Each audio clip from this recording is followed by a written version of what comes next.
Hello and welcome. My name is Alan, and we are back again with more Martin Luther King Jr.'s speeches and writings. This is called A Speech Before the Youth March for Integrated Schools. It was on April the 18th, 1959. King, along with several other civil rights leaders, including Daisy Bates, Henry Belafonte, A. Philip Randolph, Jackie Robinson, and Roy Wilkins, spoke before 26,000 black high school and college students who had come to the nation's capital to demonstrate their support for the 1954 Supreme Court decision against racial segregation in the nation's public schools. This was the second consecutive year that such a march was held. The first march, with 10,000 students present, was held on the 25th of October, 1958.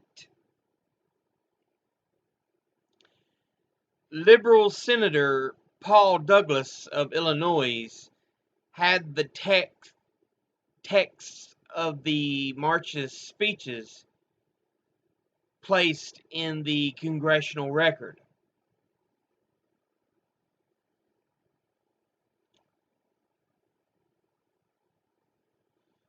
So I believe that was Brown versus the Board of Education that broke down racial segregation. I may be wrong, but I believe that was the ruling in the Supreme Court they're referring to. Because it was around that time, 1954-55. So yeah. But anyway, let's get into this. Speech before the Youth March for Integrated Schools. As I stand here and look out upon the thousands of Negro faces and the thousands of white faces intermingled like the waters of a river, I see only one face, the face of the future.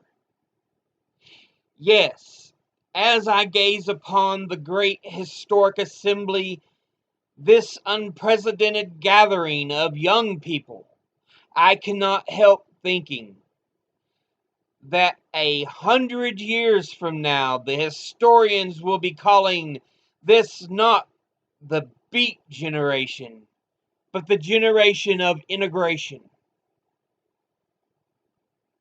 The fact that thousands of you came here to Washington and that thousands more signed your petition proves that this generation will not take no for an answer, will not take double talk for an answer, will not take gradualism for an answer.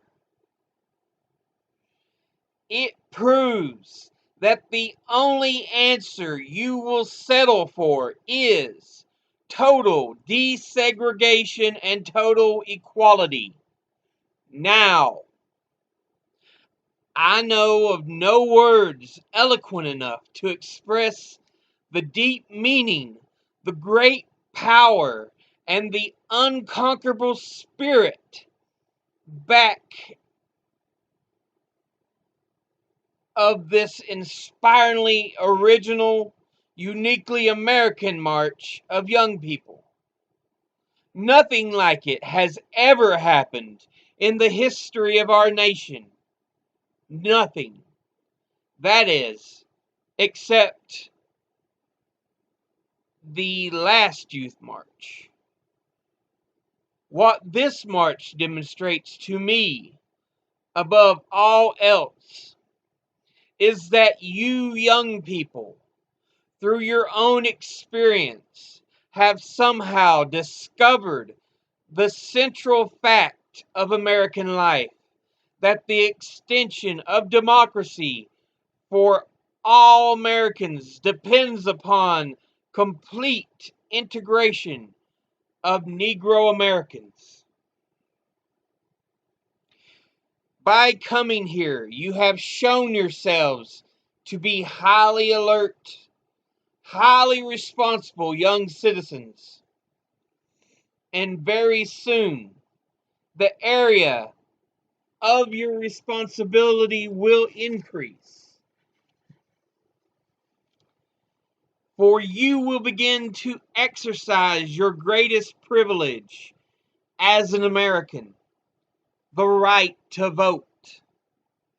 Of course, you will have no difficulty exercising this privilege if you are white. But I wonder if you can understand what it feels like to be a Negro living in the South, where by attempting to exercise this right, you may be taking your life in your hands. The denial of the vote not only deprives the Negro of his constitutional rights, but what is even worse, it degrades him as a human being. And yet, even this degradation, which is only one of many humiliations of everyday life, is losing its ability to degrade. For the Southern Negro is learning to transform his degradation into resistance, nonviolent resistance. And by so doing, he is not only achieving his dignity as a human being, he is helping to advance democracy in the South.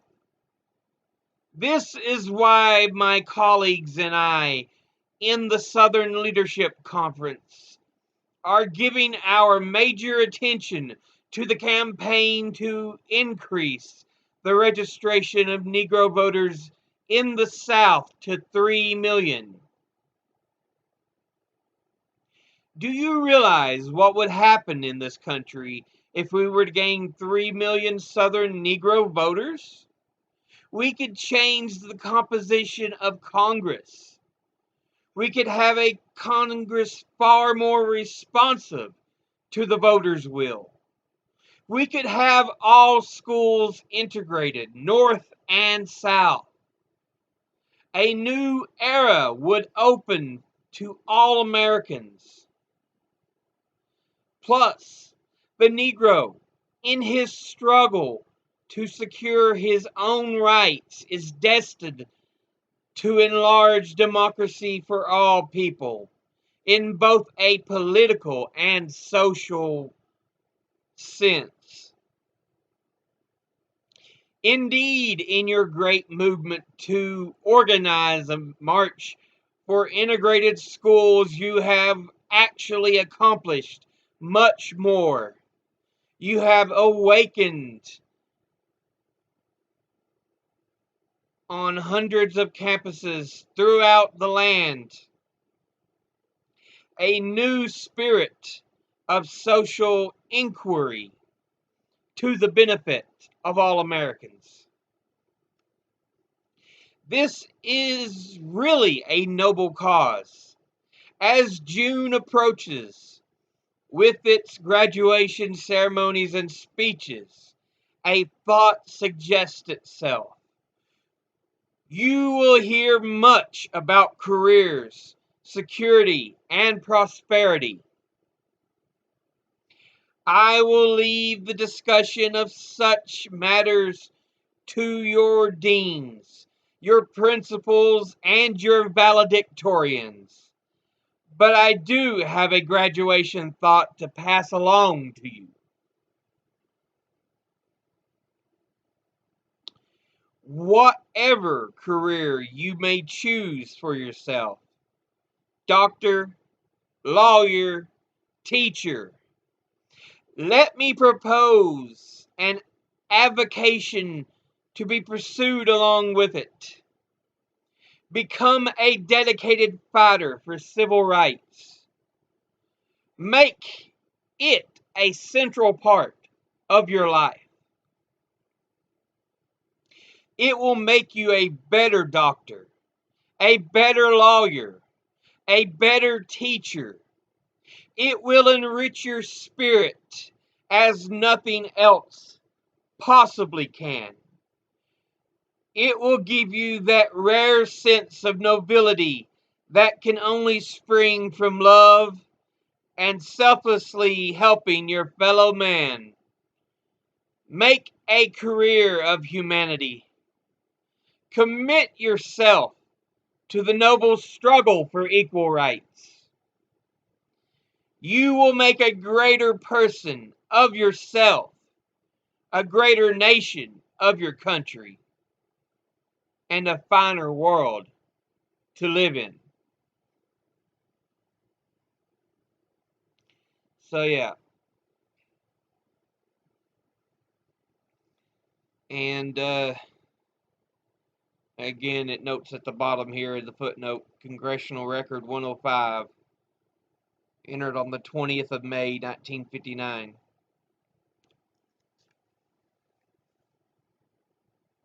But King here, he really congratulates them on pushing for that desegregation to make sure everyone's rights are equal.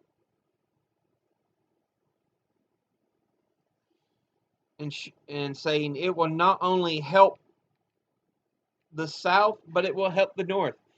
He talks about trying to, help get 3 million African American people registered to vote. Because with 3 million votes, they could change the Congress as it's set. So, yeah.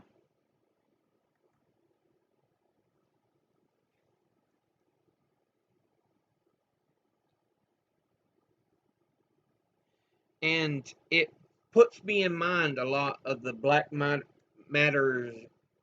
Lives Matter protests. Because, again, it's young people pushing for the rights of everyone.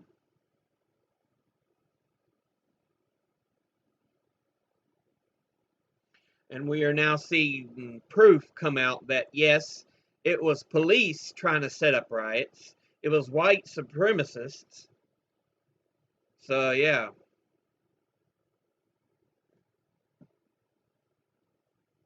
But that's all in this one, is just a short little piece by Dr. King.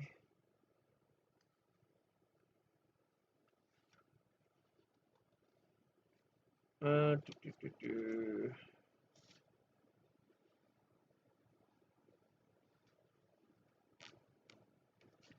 next one's going to be a fair length. 23 to page 30. So yeah, next one will be a big one. But, as always, educate thyself. Think, read, study, learn. Someone tries to tell you something you have trouble believing, ask them to cite their sources. I'll see you all in the next episode. Until then, later.